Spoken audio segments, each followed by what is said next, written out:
요즘에 김혜자 씨가 나오시는 드라마가 있죠. 여러분들도 다 보셔서 아시죠? 그 제목이 뭡니까 그게?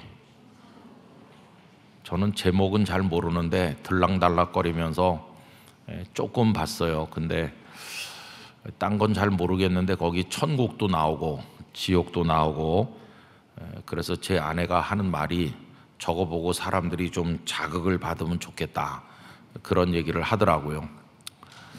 근데 여러분, 천국과 지옥을 부정하는 사람이 참 많이 있어요. 그런 게 어딨냐 이렇게 말하는 사람이 많잖아요. 그래서 전에도 말씀드린 것처럼 길거리 전도자가 예수님 믿으세요 그러니까 화를 내면서 천국도 지옥도 없는데 왜 맨날 이런 거 주면서 예수 믿고 천국 가라고 그러느냐, 당신이나 가시오 이러면서 전도지를 획 던지니까 전도하는 사람도 다 자존심 있을 거 아니겠어요. 그래서 그 전도지를 다시 주워 들면서 선생님 그러면은 편히 사시다 지옥 가십시오 이렇게 하니까 그 사람이 화가 잔뜩 나가지고 재수없게 기분 나쁘게 왜 나보고 지옥 가라고 하냐. 그래서 방금 전에 선생님이 천국 지옥 그런 거 없다 그러지 않았습니까? 없다면서 뭐 그렇게까지 화를 내십니까? 그랬더니 그 사람이 한다는 말이 혹시 있을지도 모르지 않느냐 그러더래요. 혹시 있을지도 모르니까 예수님을 믿으라고 그랬다는 거예요. 여러분, 이 멸망이 없으면 구원도 없는 겁니다. 사람들은 예수님을 믿고 구원받으라는 얘기만 자꾸 하는데 구원을 왜 받아야 되는 것입니까? 그것은 멸망이 있기 때문에 그래요. 멸망이 없다면야 무슨 구원이 의미가 있겠어요, 그죠? 그런데 비참한 멸망, 또 그건 영원한 멸망이거든요. 멸망이 있으니까 구원을 받아야 되는 거죠. 방주에 들어가야 되는 이유는 홍수 속에서 멸망하는 게 있기 때문에 그 방주가 그게 구원의 공간이 되는 거지, 홍수가 없다면 무슨 방주가 의미가 있겠어요. 그래서 여러분, 구원의 나라, 생명의 나라, 천국이 있다는 걸 뒤집으면 무시무시한 멸망이 있다 하는 것이에요. 만약에 멸망이 없다면 예수님께서 왜 이 세상에 오셔야만 했던 것일까요?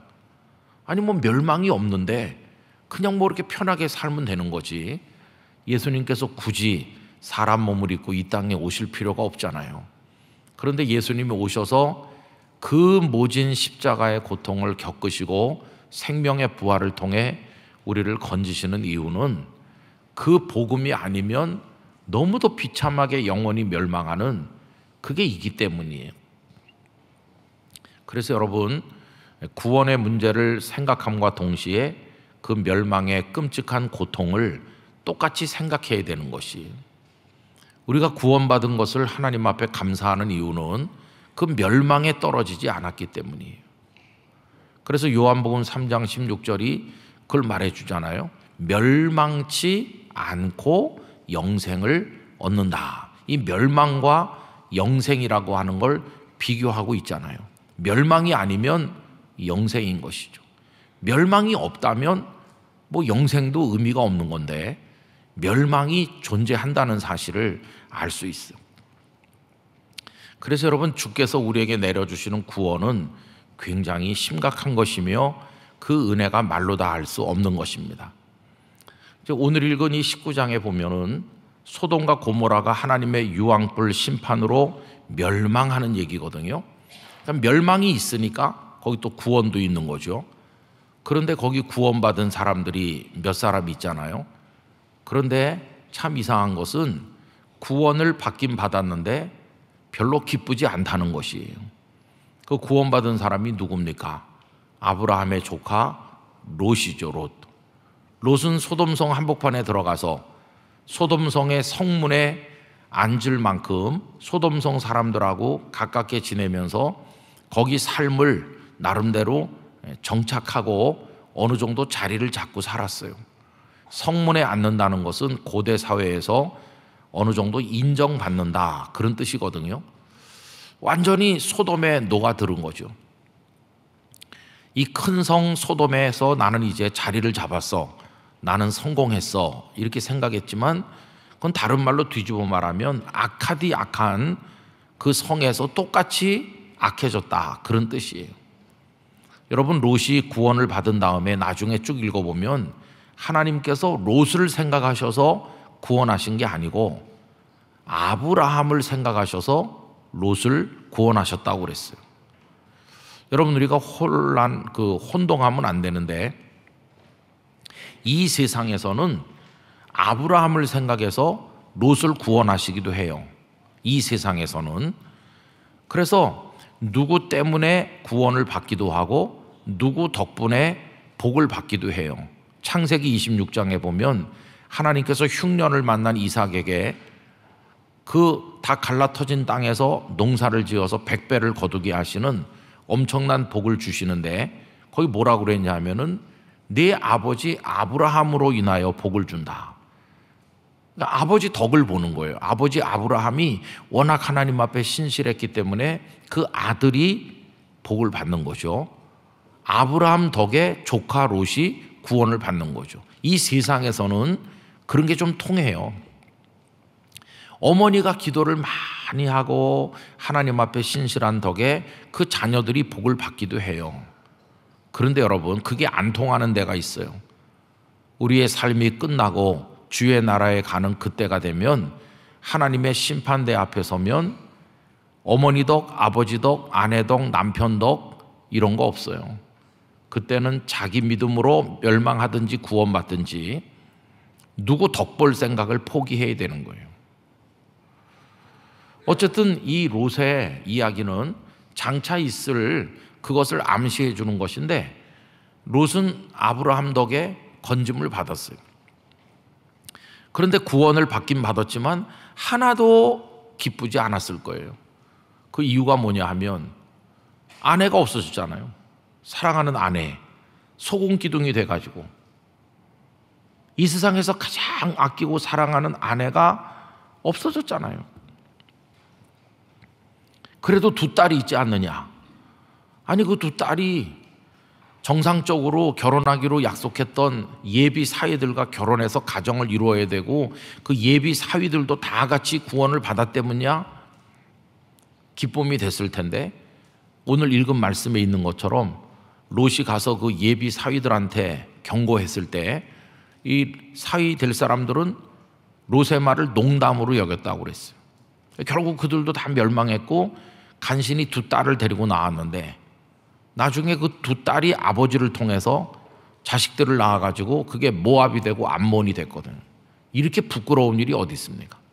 그러니까 구원을 받긴 받았는데 참 고개를 들고 다닐 수 없는 부끄러운 구원이고 그 가슴이 터져나가는 고통은 뭐라고 말할 수가 없는 거예요. 여러분 그러면 이 롯의 구원 받았음에도 불구하고 기쁘지 않은 것은 결국은 다 같이 구원받지 못했기 때문이에요. 여기 하나님의 사자가 롯에게 하는 말이 있거든요. 네게 속한 자들을 이끌어내라. 네게 속한 자, 너의 가족, 네가 사랑하는 사람, 그들을 다 이끌어내서 함께 구원받아라. 함께 구원받지 못하면 너 구원받아도 비참할 거다. 부끄러운 구원이 되는 거죠. 근데 결국 롯은 자신에게 속한 사람들을 이끌어내지 못했어요. 천사가 손목을 잡고 끌어내는데도 결국은 아내는 소금기둥이 됐고 그 전에 롯이 보인 태도를 보면 천사들이 왜 손을 잡고 끌어냈겠습니까?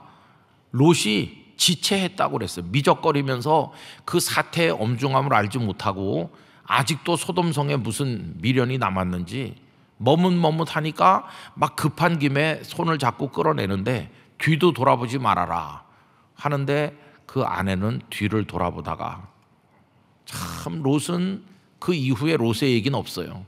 그 이후에 롯이 말년에 어떻게 살았는지는 언급이 없는데 그게 뭐 행복한 구원이었겠어요? 차라리 나도 거기서 죽는 것만 못해. 그런 나날을 보내지 않았겠어요?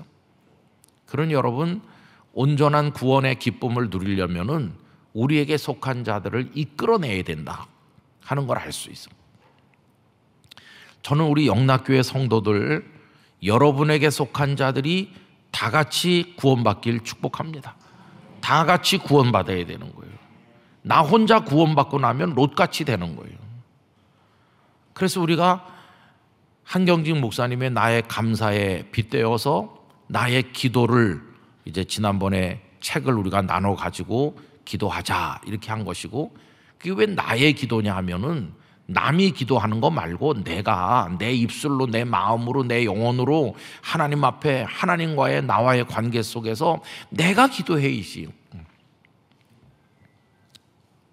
저도 참 어려운 게 기도의 독립입니다. 어렸을 때는 저희 어머니가 참 많이 기도해 주시고, 제가 목사 된 다음에도 어머니가 많이 기도해 주시는데, 그런데 어머니가 안 계시니까 어머니가 했던 기도의 분량만큼을 내가 하지 못하는 거예요. 뭐 쫓아다니고 바쁘다고 하다 보면은 그저 새벽 기도 잠깐 하는 거고, 물론 틈틈이 이렇게 기도하는 마음으로 하지만 집중해가지고 기도의 독립을 제대로 못해요. 나의 기도가 너무 빈약해요. 그냥 삐쩍 말랐어요.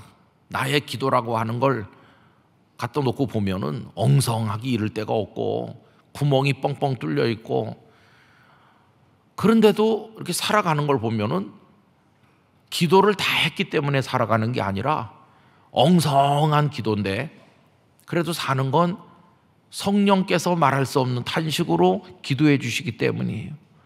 그래서 그 엉성한 것이 하나님의 은혜로 그래도 버티는 것인데, 기도에 독립을 해야 돼. 더 많은 기도를, 나의 기도를 하나님 앞에 드려야 된다.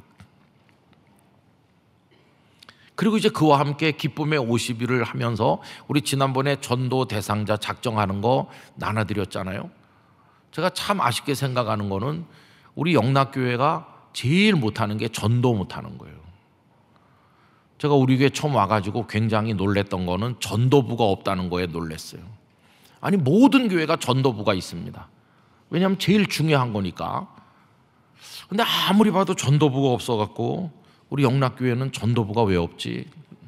근데 보니까 선교부 안에 저 구석에 있더라고요. 그래서 우리 당회에서 의논해서 전도부를 신설 독립한 거예요. 전도를 해야지. 그래도 우리 교회가 전도 잘 못해요. 여러분, 성도가 이렇게 많이 주일날 오시는데 뭐 한 주에 등록하는 사람이 적게 등록하는 날은 한 7, 8명, 많이 해봤자 한 20 몇 명. 그거는 전도를 안 하는 겁니다. 그거는 그냥 영락교회 이름에 끌려가지고 스스로 오는 거죠. 예컨대 20명 오면은요, 그 중에 절반 이상은 스스로 오신 겁니다. 스스로. 성도가 누구를 사랑해서 오랫동안 기도하고 건면해가지고, 그래서 그 영혼을 진짜 건져가지고 하나님 앞에 나온 진짜 오리지널 전도는 몇 명 없어요. 그리고 우리 영락교회가 아주 그 부분엔 영양실조 걸린 것 같이 전도 못해요. 사실 요즘에 뭐 교회가 전도를 다 못한다고 하지만 우리 교회 정도의 규모면은 매주 100명 이상은 등록해야 됩니다. 정상이라면. 뭐 그때랑은 좀 다르겠지만은 부산에 제가 있을 때 성도가 400명 출석할 때 1년에 1200명 등록하고 그랬거든요. 3배가 등록한 거죠. 출석 성도의 3배. 그러면 영락교회는 1년에 몇만 명이 등록해야 되는 거예요. 물론 그때랑 지금이랑은 복음의 열기가 많이 다르다고 하지만 우리는 전도에 관심이 없어요. 못하는 게 아니라 그냥 안 하는 겁니다. 우리는 스스로 오는 사람 아니면은, 우리 교회가 매년 세상 떠나시는 분이 한 400여 명 되는데 그 자리는 채워야 현상 유지를 할 거 아니겠어요? 그럼 1년에 한 주일에 10명 오면은 1년에 겨우 500명 오는 거고, 또 왔다고 다 알곡이 되는 것도 아니니까, 그럼 이제 교인이 줄 수밖에 없는 거예요. 그죠? 열심히 복음을 전도해도 모자라는 거죠. 그죠? 뭐 교회를 유지하기 위해서 전도하는 게 아니라 주님의 지상 명령이고 하니까. 그래서 이제 기쁨의 50일 되면서 나의 전도를 하자. 저 11월 달에 가서 디데이를 하루 정해가지고 모시고 오는 날 이렇게 정해가지고 그날만 이렇게 한두 분 모시고 오는 거, 그렇게 해서는 안 돼요. 작년은 조금 났는데 재작년 같은 경우는 그 가을에 한 달 넘게 뭐 전도 부스도 만들고 이렇게 해가지고 그날 오신 분이 몇십 명밖에 안 돼요. 그렇게 공력을 쏟아가지고, 그러니까 관심이 없는 거죠. 전혀 뭐 전도하는 데는. 그러니까 우리 교회가 좀 한쪽으로 병든 겁니다. 지금 한쪽 다리를 못 쓰는 교회가 돼 있는 거예요. 심각하게. 그래서 그렇게 하는 전도는 하지 말자. 이제는 그렇게 하지 말고 온 성도가 적어도 마음속에 3명, 5명 내가 평생에 전도해야 될 사람들을 가슴에 품고, 한 사람이 5명만 마음에 품으면 우리 영락교회는 수만 명 전도 대상자가 있어야 되는 거예요. 그 수만 명을 이번 수요일이든지 이번 주일이든지 언제든지 하여튼 평생 전도하는 거예요. 다른 건 못해도 내가 복음은 전도하겠다. 이번 주간 내내 하여튼 복음 전도하는 일에 나의 모든 걸 걸고 사업하는 사람 만나든지 누굴 만나든지 하여튼 전도하겠다. 이렇게 하면 우리 교회도 매주 100명 이상 등록할 수 있어요. 전도를 왜 해야 되냐면 교회가 부흥해야 되고, 이 가라앉는 시대에 일어나는 교회도 있어야 될 거 아니겠어요. 그리고 우리가 가진 복음이 이게 시시한 겁니까? 최고의 복음을 가지고 있으니까, 그래서 우리가 뜨겁게 기도하면서 전도하자. 그래서 여러분, 저는 우리 영락교회가 복음 전도하는 교회로 거듭나길 원합니다. 이렇게 물질을 가져다 주는 건 쉽게 할 수 있어요. 헌금해가지고 뭐 농어촌에 교회 도와드리고 뭐 선교사님 이렇게 후원하고, 그래도 나는 복음을 위해 일하고 있어. 이거는 아주 쉬운 거예요. 개인 전도하는 데 비하면. 사실은 돌파해 나가야 될 게 그 전도하는 걸 돌파해야 돼요. 그걸 못 넘어서면서 간접 선교만 해가지고는 안 되고, 군목을 지원하고 뭐 이런 것만 해가지고는 안 되고, 내가 직접 예수님을 믿으세요 해가지고 예배당에 데려다 놓고 내 가족, 내 친척, 하여튼 예수님의 사람이 되게 하는, 요걸 넘어서지 못하면 우린 복음의 능력이 없는 거죠. 내게 속한 사람들을 이끌어내라. 여러분, 우리에게 속한 사람 중에 아직도 하나님을 안 믿는 사람 많이 있을 거 아니겠어요. 그래도 뭐 몇십 년을 교회 다녀도 당연히 나 혼자 다니는 줄 알고, 가족들이 안 다녀도 뭐 마음 아파하지도 않고, 가끔 한번 같이 오면 좋을 텐데 그냥 그러는 정도로 있어 갖고는 안 되는 거예요. 사생 결단을 하고 복음을 전도해야 되는 거예요. 그래서 롯처럼 부끄러운 구원을 받지 않으려면 반드시 전도해야 돼요. 여러분, 이거는 너무나도 중요한 문제이기 때문에 매일같이 맨 앞에 놓고 기도해야 될 제목이에요. 일단 우리 영락교회 성도들이 전도 대상자를 가슴에 품기를 원합니다. 그 사람이 몇 사람이든지 간절한 마음으로 품어야 돼요. 이 교회 생활이 그냥 여기 몇십 년 다닌 사람들끼리 주일로 나와서 예배드리고 밥 먹고 또 커피 한 잔 마시고 다음 주에 또 만나, 이렇게만 해갖고는 안 되는 거예요. 그건 이게 취미 생활밖에 안 돼요. 신앙생활이 아무 힘이 없어요. 목숨 걸고 기도해야 될 이유가 없는 거예요. 왜냐하면 모여서 그저 뭐 이렇게 같이 교제하는 거는 그렇게 목숨 걸고 기도 안 해도 할 수 있으니까, 안 믿는 사람도 하는 거니까. 정말 눈물의 기도가 필요하고 성령의 도우심이 필요한 거는 영혼을 건지는 영역의 싸움이 있어야, 그 영적 전쟁이 있어야 기도를 하게 되는 건데, 기도 없이도 할 수 있는 일만 하고 있으면 우리의 기도는 힘이 다 빠지는 거죠. 여러분, 성령님은 구령의 현장에 역사하시는 줄로 믿습니다. 그 영적 싸움을 위해서 눈물을 흘리고 부르짖는 자에게 성령께서 역사하시는 거고, 베드로가 말씀 전할 때 3,000명이 돌아오는 역사가 있었던 것은 복음을 전도했기 때문이에요. 복음을. 그래서 우리 영락교회가 그런 의미에서 새로워지는 교회가 되어야 됩니다. 저는 우리 성도들이 거기 소원을 가졌으면 좋겠어요. 그래서 여러분, 우리에게 속한 사람들을 이끌어내야 됩니다. 사실은 부활주일 끝난 다음에 이 주제를 매주일 나눠 써야 되는데, 뭐 산상 기도회도 그때 했고요. 그리고 또 이제 지난 주일은 어린이 주일이고 이렇게 넘어오면서 이번 주일은 또 가족 주일이고 그런데, 그래서 이 전도 대상자 작정하자고 카드는 다 나눠드렸지만은 거기 집중을 못했어요. 그래서 나의 전도가 이게 흐지부지 되는 것 같아요. 그 기도 카드에 그 기도 수첩에 보면 전도 대상자 쓰는 칸도 있고 한데, 여러분 늦지 않았어요. 왜냐하면 내 생명 있는 그날까지 할 거니까. 그래서 그걸 여러분이 사랑하는 분들, 하나님께서 여러분에게 보내주신 이들을 그분들의 얼굴을 떠올리면서 사랑하는 마음으로 기도하면서 그 이름을 적고, 그가 알든지 모르든지, 그리고 내 기도하면서 몇 년 걸릴지도 몰라요. 그래도 내 마음에 영혼을 건지려고 하는 이 열망으로 하나님 앞에 나를 드린다, 이런 마음으로 복음을 위해 사는 게 이게 얼마나 중요한지 몰라요. 기도에 제목이 생기는 것이고, 그렇게 눈물로 기도할 때 그 사람에게 성령께서 임하시는 거예요. 볼지어다 내가 세상 끝날까지 너희와 항상 함께 있으리라. 이 말씀은 모든 민족으로 제자를 삼고 세례를 주고 가르쳐 지키게 하라는 그 말씀에 이어서 나온 거예요. 그러니까 주님은 어떤 사람들과 세상 끝날까지 함께 계시느냐 하면은 복음을 위해서 사는 사람들과 함께 계신다는 것이에요. 여러분, 임마누엘의 역사는 그냥 이루어지는 게 아니라, 주님이 왜 이 땅에 오셔서 우리와 같이 계십니까? 우리를 구원하시기 위해서 오신 것 아니에요? 그러니까 임마누엘의 역사는 구원의 역사가 이루어지는 현장에서 나타나는 거예요.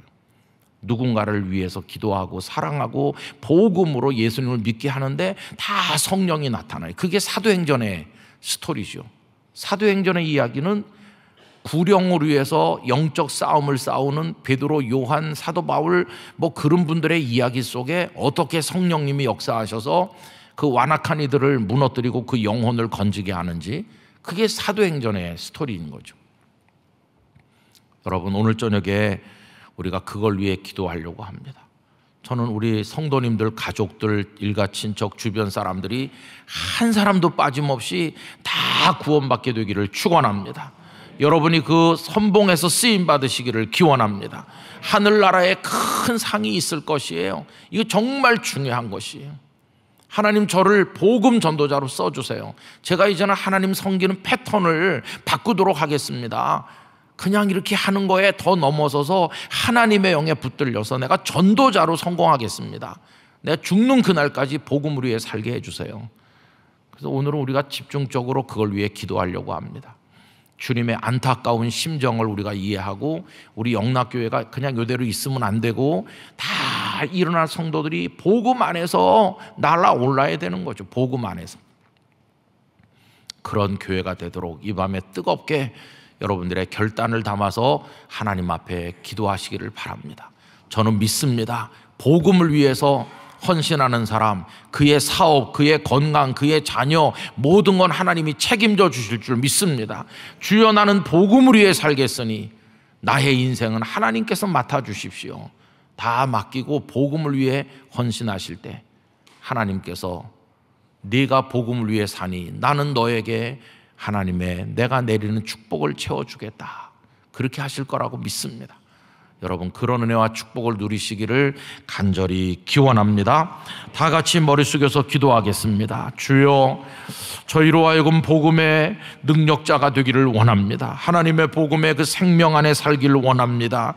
복음 안에서 구원받는 성도가 되게 해주신 것을 감사드립니다. 그러나 로처럼 부끄러운 구원이 되지 않기를 원합니다. 주여, 영락교회 전도의 영을 허락하여 주시옵소서. 저희 모든 성도들이 복음을 전도하게 하여 주시옵소서. 하나님 하나님의 복음에 투철한 사명자가 되게 하여 주시옵소서. 입을 열어 주의 복음을 증거하는 교회가 되게 하여 주시옵소서. 내 남편, 내 아내, 내 자녀, 내 부모, 내 일가 친척들, 사랑하는 친구들, 내게 속한 자들을 끌어내게 하여 주시옵소서. 그들을 소돔성에 방치하지 않게 하여 주시옵소서.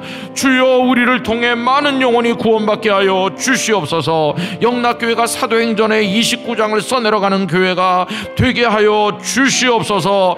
다 두 손 들고 주님 부르며 통성으로 기도하겠습니다. 주여, 주여, 주여. 거룩하시고 사랑이 많으신 하나님 아버지, 저희를 복음의 능력 있는 교회가 되게 하여 주시기를 원합니다. 주님의 복음을 능력 있게 증거하기를 원합니다. 하나님의 복음으로 무장되기를 원합니다. 영적 부담을 가지기를 원합니다. 사랑하는 가족들, 일가 친척들, 친구들, 우리에게 속한 자들을 끌어내기를 원합니다. 그들을 소돔에 방치하지 않기를 원합니다.